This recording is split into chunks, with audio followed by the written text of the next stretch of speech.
शादी की अगली सुबह जैसे ही मेरे ससुर की नज़र मुझ पर पड़ती तो उनके चेहरे का रंग लाल सुर्ख हो जाता और उनकी उसी वक्त मृत्यु हो जाती। बस उनके मुंह से यही शब्द निकलते कि ये तो वही लड़की है। उसके बाद मेरी सास मुझे मनहूस कहना शुरू कर देती और मेरा पति उसी दिन मुझसे तलाक लेकर मुझे घर से निकाल देता। मेरी अब तक 3 शादियां हो चुकी थी और हर बार ऐसा ही होता था। मैं हैरान थी कि ये सब मेरे साथ क्यों हो रहा है। मैं जवान थी, खूबसूरत थी, मुझ में कोई कमी नहीं थी, फिर ये सब होने की क्या वजह थी।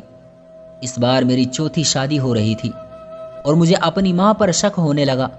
मगर इस बार मैंने शादी से पहले अपनी माँ का पीछा किया, लेकिन ये देखकर तो मेरी जान ही निकल गई। मेरी माँ, मेरी छोटी बहन और एक नौजवान लड़के को। मेरा नाम वंशिका है और मैं एक छोटे से गांव से संबंध रखती हूँ।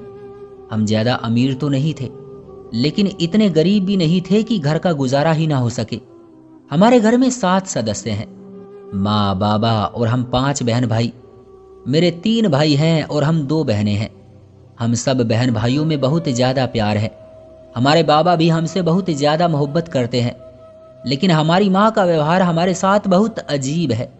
मुझे कभी कभी उनका व्यवहार समझ नहीं आता, लेकिन फिर मैं खामोश रह जाती हूँ, क्योंकि मुझे मेरे बाबा कहते हैं कि वो हम लोगों की माँ है और एक माँ अच्छे तरीके से जानती है कि अपने बच्चों को कैसे हैंडल करना है।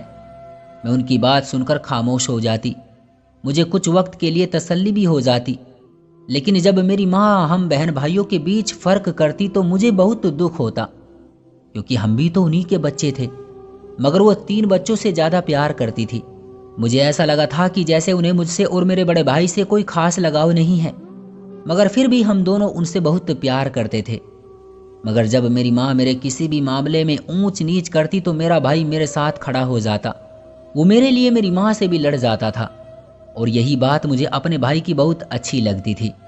उस वक्त मुझे ऐसा लगता जैसे मेरा भाई पूरी दुनिया में सबसे ज़्यादा मुझसे प्यार करता है। लेकिन जब मेरे बाबा को पता चलता कि मेरा भाई मेरी माँ से आज लड़ा है, तो उस दिन मेरे भाई को मेरे बाबा कुछ दिनों के लिए घर से निकाल देते, क्योंकि बाबा हमारी माँ से बहुत प्यार करते थे, पर वो नहीं चाहते थे कि कोई भी बच्चा उनके साथ कोई बदतमीजी करे। मेरी माँ और बाबा की जोड़ी बहुत परफेक्ट मानी जाती थी। मोहल्ले और खानदान में भी मेरे माँ बाप की जोड़ी को एक मिसाली जोड़ी समझा जाता था, क्योंकि मेरे बाबा भी देखने में अच्छे खासे थे, मगर मेरी माँ बहुत खूबसूरत थी। इसकी खूबसूरती के चर्चे आज भी वैसे ही थे जैसे उनकी जवानी के दिनों में होते थे। दिन यूं ही गुजरते रहे और हम सब लोग जवान हो गए, मगर हमारे घर का माहौल जैसा मेरे बचपन में था वैसा ही मेरी जवानी में था। इतने साल गुजरने के बाद भी हमारे घर में जरा सा भी माहौल नहीं बदला था, सब कुछ वैसा का वैसा ही था। लेकिन अब मेरे बाबा ने कह दिया था कि मेरे बड़े भाई की शादी कर दी जाए, और उसके लिए मेरी माँ सभी रिश्तेदारों में और रिश्तेदारों से बाहर भी लड़कियां ढूंढ रही थी। तकरीबन 6 से 7 महीने की मेहनत के बाद आखिरकार मेरी माँ ने मेरे बड़े भाई के लिए बहुत ही खूबसूरत लड़की ढूंढ ली। मैं तो अपनी चांद सी भाभी को देखकर हैरान रह गई। मैंने कभी सोचा भी नहीं था कि मेरे भाई की शादी इतनी खूबसूरत लड़की से हो जाएगी। मेरी नज़र में मेरे भाई और भाभी की जोड़ी भी मेरे बाबा और माँ की तरह परफेक्ट जोड़ी थी, क्योंकि वो दोनों एक दूसरे के साथ बहुत अच्छे लगते थे। मेरी भाभी का व्यवहार पहले पहले तो हम सब लोगों के साथ बहुत अच्छा था, फिर अचानक धीरे धीरे उनका व्यवहार बदलता गया। पहले उनका वक्त हम सब बहन भाइयों के बीच बातचीत करते हुए और हंसी मजाक करते हुए गुजरता था, लेकिन अब उनका सारा वक्त मेरी माँ के साथ उन्हीं के कमरे में गुजरता था। वो रात के वक्त बस भाई के कमरे में ही होती थी। उन्होंने हम लोगों से बातचीत तो बिल्कुल ही खत्म कर दी थी, और फिर अचानक एक दिन उन्होंने जैसे पूरे घर में तूफान खड़ा कर दिया हो, जिसे देख और सुनकर हम सब लोग अपनी जगह खड़े के खड़े रह गए। यहाँ तक कि मेरा भाई भी हैरान हो गया। मेरी भाभी ने अलग होने का कह दिया था। ये खबर हम सब के लिए बहुत ही बुरी थी। हम सब बहन भाइयों ने कभी सोचा भी नहीं था कि हम लोग एक दूसरे से अलग होकर रहेंगे। हम सब लोग अपनी भाभी के पास गए और उनसे कहा, भाभी, अगर हमसे कोई गलती हो गई है तो आप प्लीज़ हमें माफ़ कर दें। अगर हमारी किसी बात का आपको बुरा लगा है तो इसके लिए भी हमें माफ़ कर दें, लेकिन हमारे भाई को लेकर आप अलग घर में कैसे रह सकती हैं? अब आप जैसे चाहेंगी हम वैसे ही करेंगे। अगर आपको किसी भी चीज़ की ज़रूरत हो तो हम आपको वो भी ला कर देंगे, लेकिन भगवान के लिए भाभी, हमारे भाई को हमसे अलग ना करें। हम सब ने मिलकर बहुत मिन्नतें की, लेकिन उनके तो कानों पर जूं तक नहीं रेंगी। ये झगड़ा चलता रहा और हम सबको अपने कमरे से निकाल दिया और हमसे बात करना भी छोड़ दिया। ये सब कुछ हमारे लिए परेशानी बन रही थी। मेरा भाई भी बहुत ज़्यादा परेशान था। मैंने अपने भाई से बात करने की कोशिश की तो उन्होंने कहा कि मैं कुछ नहीं कर सकता। फिर आने वाले दिनों में उनका ये झगड़ा बढ़ता ही गया, जिसका नतीजा ये निकला कि 2 महीनों के बाद मेरा भाई मेरी भाभी के साथ घर छोड़कर चला गया। हमारा घर जैसे एकदम सुनसान सा हो गया था। सबसे ज़्यादा मुझे अपने भाई के जाने का दुख हुआ था, क्योंकि एक वही तो था जो सही और गलत में मेरा साथ देता था। मगर वो नहीं रहा तो मेरा साथ कौन देगा। जिस दिन मेरा भाई घर से गया, उस दिन के बाद माँ ने उनका नाम घर में लेने से भी मना कर दिया। पहले तो बाबा कोशिश कर रहे थे कि वो मेरे भाई और भाभी को किसी भी तरह मनाकर घर वापस ले आएं, लेकिन मेरी माँ ने न जाने क्या कहा। उन्होंने भी सबको यही कह दिया कि आइंदा अपने भाई का नाम इस घर में कोई भी नहीं लेगा। अपने बाबा का ये व्यवहार देखकर मुझे बहुत दुख हुआ। मैं क्योंकि भाई से छोटी थी, इसलिए भाई के घर छोड़ने के कुछ साल बाद माँ ने कहा कि अब मैं तुम्हारी शादी करवाऊंगी। मैं उनकी बात सुनकर खामोश हो गई, क्योंकि शादी तो मुझे एक ना एक दिन करनी ही थी। तो मेरी माँ ने मेरे लिए भी रिश्ते ढूंढने शुरू कर दिए। रिश्ते करवाने वाली हमारे घर आती और घंटों मेरी माँ के साथ बात करती। उनके मामले में मैं कुछ न बोलती, क्योंकि मुझे मालूम था कि शादी ब्याह के मामले बहुत मुश्किल होते हैं। खैर, आखिरकार मेरी माँ ने मेरे लिए एक रिश्ता ढूंढ ही लिया, मगर लड़के वालों को शादी की काफ़ी जल्दी थी। इसी वजह से वो जल्द से जल्द मुझे ब्याह कर ले जाना चाहते थे। इसलिए 1 महीने के अंदर ही मेरी माँ ने मुझे विदा कर दिया। शादी तो शायद सबके लिए खुशियों भरा तोहफा होता है, लेकिन मेरी तो जैसे शादी ने किस्मत खराब कर दी थी। शादी की अगली सुबह जैसे ही मेरे ससुर की नज़र मुझ पर पड़ी तो उनके चेहरे का रंग लाल सुर्ख हो गया और उनकी वहीं जमीन पर गिरकर मृत्यु हो गई। बस उनके आखिरी शब्द यही थे कि ये तो वही लड़की है। मेरी सास ये सारा मंजर देख रही थी। बस फिर उन्होंने तो घर में हंगामा खड़ा कर दिया, मुझे मनहूस कहना शुरू कर दिया और मेरे पति ने मुझे गुस्से में आकर अगले ही दिन तलाक लेकर घर से निकाल दिया। उनका कहना था कि मैं मनहूस हूँ, इसी वजह से मेरे घर आते ही उसके बाबा की मृत्यु हो गई है। मैं तो एक ही दिन में उजड़ गई थी और मैं दोबारा अपने माँ बाप के घर आ बैठी। मेरे घर वालों को इस बात का बहुत दुख हुआ। सब लोग बहुत परेशान थे, मगर मेरा बड़ा भाई बिल्कुल भी अफसोस करने या मुझे दिलासा देने नहीं आया। इस बात ने मुझे और भी ज़्यादा दुखी कर दिया। लेकिन रात के वक्त जब सभी लोग सो गए तो मेरे मोबाइल पर मेरे भाई का फ़ोन आया। उन्होंने मुझे दुखी ना होने का बोला। मैंने उनसे शिकायत की, भाई सब लोग आए मगर आप क्यों नहीं आए? तो उन्होंने कहा, इस बात के बारे में तुम्हें बहुत जल्द मालूम हो जाएगा, लेकिन फ़िलहाल किसी को ये मत बताना कि मैंने तुम्हें फ़ोन किया था। अगर किसी को ये बात पता चल गई कि मैंने तुम्हें फ़ोन किया है तो मामला बहुत ज़्यादा ख़राब हो जाएगा। उनकी बातों ने मुझे हैरान कर दिया। मैं उनसे पूछना चाहती थी कि आखिर वो ऐसा क्यों बोल रहे हैं, लेकिन उन्होंने मुझे कुछ भी बताने से मना कर दिया, क्योंकि उन्होंने कहा था कि देखो, वक्त आने पर तुम्हें सब कुछ पता चल जाएगा। अभी मैं इस सदमे से बाहर भी नहीं आई थी कि मेरी माँ ने मेरे लिए नया रिश्ता ढूंढना शुरू कर दिया। मैंने उनसे कहा कि मुझे अब शादी नहीं करनी, लेकिन उन्होंने कहा कि अरे, एक तलाकशुदा लड़की को घर में बैठाकर अपनी दूसरी बेटियों की ज़िंदगी बर्बाद नहीं करनी, इसलिए तुम्हें शादी तो करनी ही पड़ेगी। और फिर मेरी माँ ने मेरे लिए एक दूसरा रिश्ता भी ढूंढ निकाला। मेरे बाबा ने भी उनकी हाँ में हाँ मिलाई तो मैं खामोश रह गई, क्योंकि उनकी बात बिल्कुल सही थी। एक तलाकशुदा के घर में होते हुए दूसरी बेटी की शादी बहुत मुश्किल हो जाती है। इसलिए मैंने भी खामोशी से उनके फैसले पर सर झुका लिया। मेरी शादी हुई तो इस बार भी मेरे साथ ऐसा ही हुआ। सुबह होते ही मेरे ससुर जी की मेरी शक्ल देखते ही मृत्यु हो गई। मेरे लिए ये बात किसी सदमे से कम नहीं थी, क्योंकि मेरे दूसरे पति ने भी पहले पति की तरह मुझसे तलाक लेकर घर से वापस भेज दिया था और फिर दोबारा इसी तरह मेरी माँ ने इस सदमे से बाहर निकलने से पहले ही मेरी एक और शादी का इंतज़ाम कर दिया। और इस बार भी वैसा ही हुआ, यानी शादी की सुबह ही मेरे ससुर की मृत्यु हो गई और मेरे पति ने मुझसे तलाक ली और घर भेज दिया। इसी तरह मेरी माँ मेरी 3 शादियाँ कर चुकी थी और हर शादी में ऐसा ही होता था, जिसके नतीजे में सब लोगों ने मुझे मनहूस बोलना शुरू कर दिया था। यहाँ तक कि मेरी अपनी माँ ने भी अब ये कहना शुरू कर दिया कि अरे, तेरे तो पैर ही भारी हैं। मेरी शादियाँ टूटने का असर अब मेरी छोटी बहन पर भी पड़ने लगा था। उसका कहीं भी रिश्ता नहीं हो रहा था और उसके लिए मेरी माँ बहुत ज़्यादा परेशान थी। वो हर वक्त रोती रहती और मेरे बाबा को भी खूब बात सुनाती रहती है कि अब हमारी छोटी बेटी के लिए कोई रिश्ता नहीं आ रहा है, हम क्या करेंगे। मेरे बाबा भी मेरी माँ से बहुत ज़्यादा परेशान हो गए थे, क्योंकि उन्हें मेरी भी फिक्र थी और बाकी बच्चों की भी। मगर माँ के इतने ज़्यादा दुखड़े सुन सुनकर आखिरकार वो अपना सारा गुस्सा मुझ पर ही निकालते। मैंने कभी भी उनसे कोई शिकायत नहीं की थी, क्योंकि हमारे घर में जितने भी झगड़े हो रहे थे वो सब मेरी वजह से ही तो हो रहे थे। 3 तलाकों का लेबल अपने माथे पर लगाकर आखिर में इस घर में रह रही थी। मैंने अपनी माँ से अब साफ साफ कह दिया था कि मुझे शादी की अब कोई ज़रूरत नहीं है, लेकिन माँ ने कहा कि नहीं नहीं, हम तुझे यूं घर में बैठा कर भी नहीं रख सकते, तुझे शादी करनी ही पड़ेगी। और उन्होंने मेरी चौथी शादी का भी इंतज़ाम कर दिया। मुझे समझ नहीं आ रहा था कि 3 दफ़ा तलाकशुदा लड़की से आखिर अब कौन शादी करना चाहता है। मुझे इस बार अपनी माँ पर शक होने लगा। शादी से पहले शादी की तैयारी करने के लिए मेरी माँ न जाने कहाँ कहाँ घूमती रहती थी। मैंने भी शादी से पहले अपनी माँ का पीछा करना शुरू कर दिया। आखिरकार मुझे भी तो पता चले कि वो ऐसी कौन सी तैयारी कर रही है। जब मैंने उनका पीछा किया तो वो बाजार से होते हुए एक होटल में जाकर बैठ गई।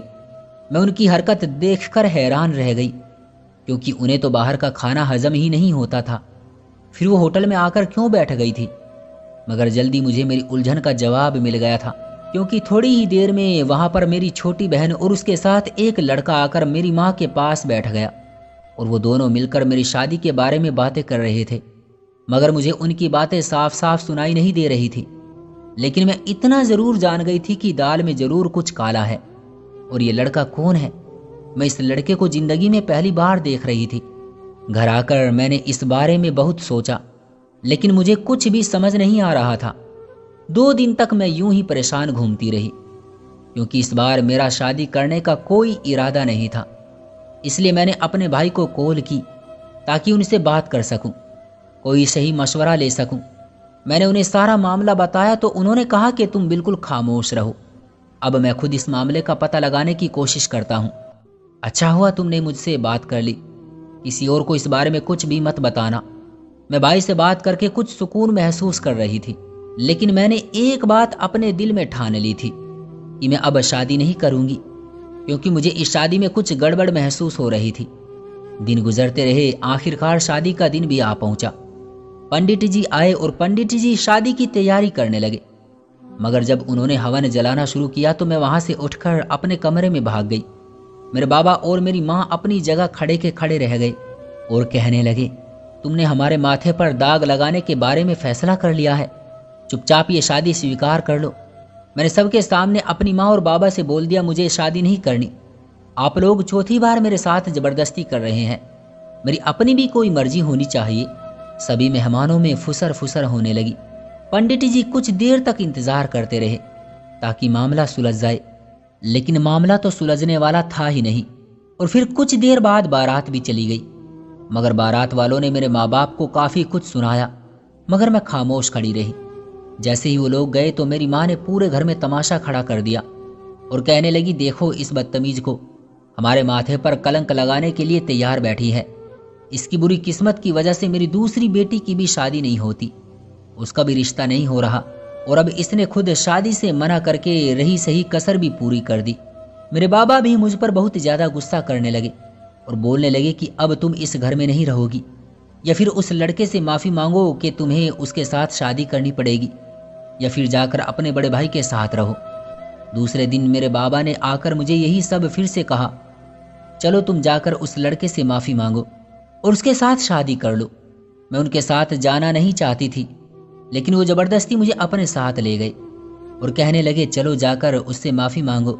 लेकिन जैसे ही हम उन लोगों के घर पहुंचे तो मेरे और मेरे बाबा के सर पर आसमान टूट पड़ा। मैंने अपने बाबा से कहा, देखा आपने, वहाँ पर वो लड़का और उसकी माँ रो रहे थे। मेरे होने वाले ससुर की आज फिर मृत्यु हो चुकी थी। अगर कल मेरी शादी हो जाती तो आज मेरी चौथी बार भी तलाक हो जाती। मेरे बाबा के लिए ये बात किसी सदमे से कम नहीं थी, इसलिए वो आगे बढ़े और उस लड़के से पूछने लगे कि ऐसा क्या हुआ कि जिससे तुम्हारे पिता की मृत्यु हो गई। तो उसने झुंझलाकर आंसू साफ करते हुए कहा, ये बात हमसे क्या पूछते हो, जाकर अपनी पत्नी से पूछो। उसकी बात सुनकर मेरे बाबा हैरान हो गए और खामोशी से मुझे लेकर अपने घर आ गए। तो मैंने देखा कि मेरा बड़ा भाई हमारे घर आया हुआ था। मेरे बाबा ने आते ही मेरी माँ से सवाल किया कि ये सारा मामला क्या है। उस लड़के के बाबा की मृत्यु हो चुकी है, बिल्कुल वैसे ही जैसे पिछले 3 लड़कों के बाबा की मृत्यु हो गई थी। तुम मेरी बेटी के साथ क्या कर रही हो? पहले तो मेरी माँ ने बात को घुमाने की बहुत कोशिश की, लेकिन मेरे बड़े भाई ने कहा अब आप झूठ नहीं बोल सकती, क्योंकि मैं भी सारा सच जान चुका हूं। फिर मेरा भाई उस लड़के को लेकर आ गया जिसको मैंने अपनी माँ के साथ होटल में देखा था। उस लड़के को देखकर मेरी माँ का तो चेहरे का रंग ही सफ़ेद पड़ गया और वो कहने लगी, भगवान के लिए मुझे माफ़ कर दो, ये सब मैंने अपनी सगी बेटी के लिए किया है। उनकी ये बात सुनकर मेरे बाबा और भाई को तो कोई फर्क नहीं पड़ा, लेकिन हाँ मुझे बहुत बड़ा सदमा हुआ था। सगी बेटी मतलब मैंने हैरत से अपने बाबा की तरफ देखा और उनसे पूछा कि ये कैसी बातें कर रही हैं। तो मेरे बाबा ने कहा, बेटा ये तुम्हारी माँ नहीं है, तुम्हारी माँ मरने के बाद मैंने इसके साथ दूसरी शादी कर ली थी। उनकी बात मेरे लिए हैरत ज़्यादा थी, लेकिन मेरी हैरत को एक तरफ रखकर वो दोबारा मेरी माँ से पूछने लगे, आखिर ये सब चल क्या रहा है? तो उन्होंने कहा, ये लड़का जो है ये आपकी छोटी बेटी का पति है। ये दोनों एक दूसरे से मोहब्बत करते हैं। घर वालों से ये बात छुपाकर उन्होंने शादी कर ली और जब मुझे ये बात पता चली तो मैं बहुत डर गई, क्योंकि ये लड़का बहुत ही गरीब था, कोई नौकरी भी नहीं करता है। ऐसे लड़के के साथ आप अपनी बेटी की शादी कभी नहीं करते और आपकी बेटी इससे शादी कर चुकी थी। लेकिन जब हमारी बड़ी बेटी वंशिका की शादी होने लगी तो मेरे दिमाग में एक तरकीब आई। मैंने रिश्ते करवाने वाली को बुलाकर कहा कि ऐसे लड़कों के रिश्ते लेकर आए जिनका बाप बीमार रहता हो, और फिर मैं शादी की रात एक मीठी खीर बनाकर उसे खिलाती और कहती कि ये आपकी बहू ने स्पेशल आपके लिए बनाई है। वो मज़े से खा लेते, जबकि उसमें मैंने जहर मिलाया होता था जिसका असर अगले 12 घंटों में हो जाता था। उनकी मृत्यु के बाद वंशिका का पति उसे मनहूस कहकर तलाक दे देता और मैंने ये सोचा था कि इस तरह जब आपकी बेटी की कई बार तलाक हो जाएगी तो कोई भी आपकी दूसरी बेटी को रिश्ता देने के लिए तैयार नहीं होगा। तब ये लड़का आएगा और फिर मजबूरन रिश्ता न आने की वजह से आपको हाँ करनी पड़ेगी। मैंने कहा, भाई और भाभी घर से क्यों गए? मेरे सवाल पर बाबा चौंक गए। मेरी माँ बोली, मैं उसकी पत्नी को धमकियाँ देती थी कि अगर वो अपने पति को लेकर अलग नहीं हुई तो मैं बहुत जल्द तुम दोनों की तलाक करवा दूंगी। मैंने उसे घर से इसलिए निकाल दिया था कि इसे मेरी छोटी बेटी के कारनामों के बारे में कहीं पता न चल जाए, और जो मैं उसकी बहन के साथ करने जा रही थी, अगर उसके बारे में आपके बड़े बेटे को पता चल जाता तो मेरी इस घर में रहने की कोई गुंजाइश नहीं रहती। उनकी बातें और साजिशें सुनकर मेरे बाबा को बहुत दुख हुआ।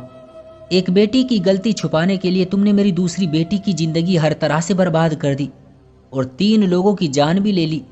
मेरी माँ ने मेरे बाबा से माफ़ी मांगने की बहुत कोशिश की, मगर उनका गुस्सा हद से बढ़ गया था।